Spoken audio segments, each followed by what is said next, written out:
Deus nos chama de seu povo. Nós somos o povo de Deus. Nós somos a igreja do Senhor. Ele é o cabeça.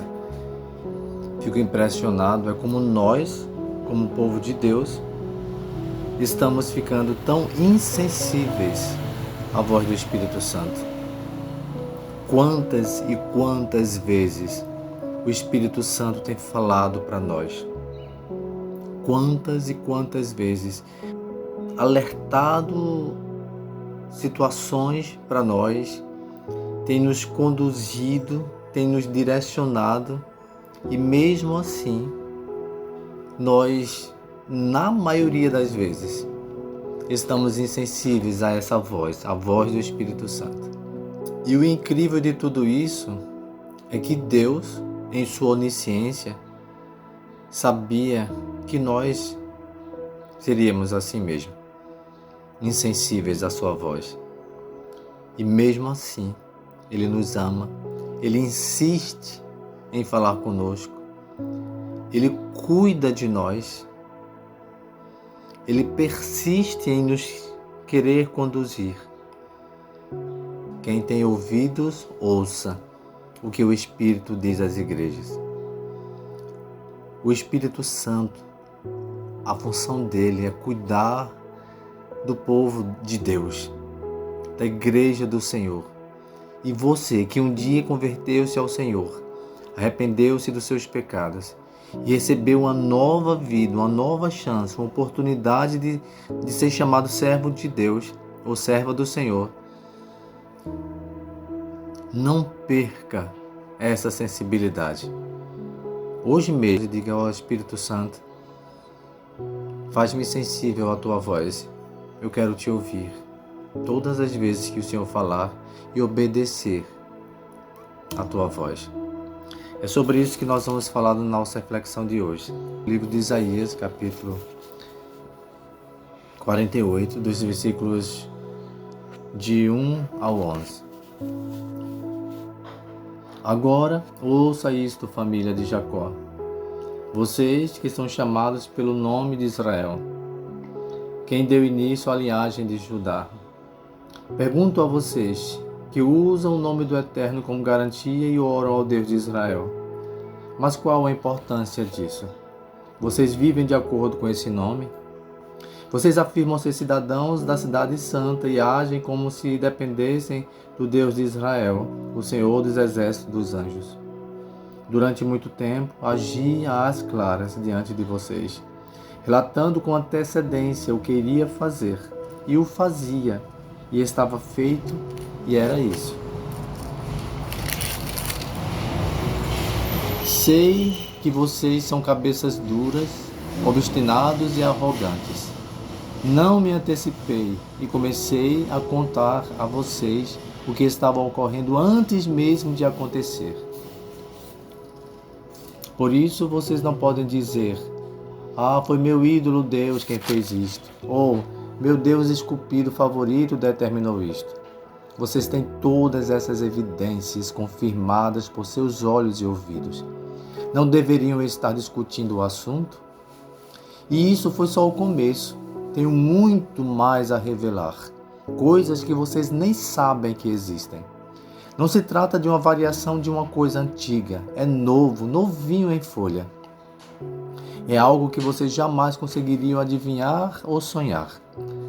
Mas quando souberem que aconteceu, não poderão dizer: eu sabia disso desde o começo. Vocês nunca foram bons ouvintes e se habituaram a me ignorar. Um histórico triste de inconstância. Vocês são rebeldes desde o nascimento, mas por causa da bondade do meu coração, por causa de quem eu sou, mantenho minha ira em rédea curta e controlo meu temperamento, para não lavar as minhas mãos em relação a vocês. Vocês veem o que eu fiz? Depurei vocês, mas não sem fogo. Testei vocês como a prata na fornalha da aflição. Por mim mesmo, por causa de quem eu sou, é que faço o que faço. Tenho uma reputação a zelar. Não sou subordinado a nenhum Deus ou povo.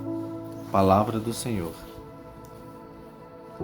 Título da nossa reflexão de hoje: quem tem ouvidos, ouça o que o Espírito diz às igrejas.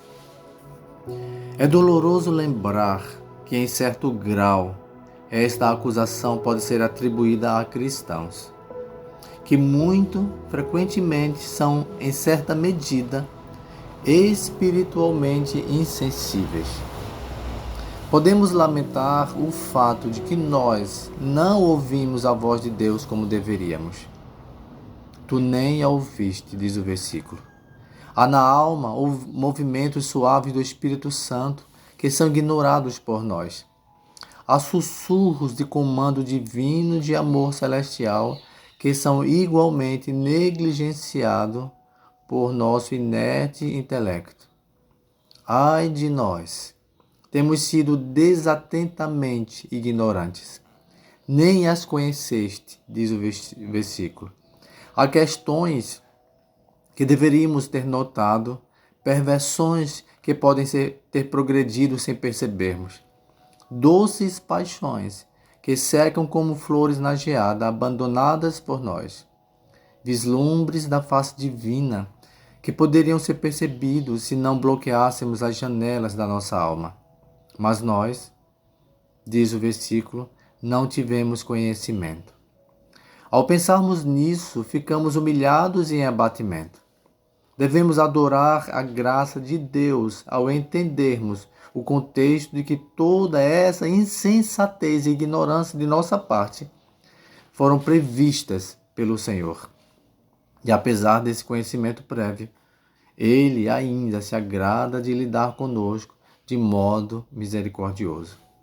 Admire a maravilhosa graça soberana que nos escolheu, apesar de tudo isso. Maravilhemo-nos com o preço que foi pago por nós, ainda que Cristo soubesse o que enfrentaria.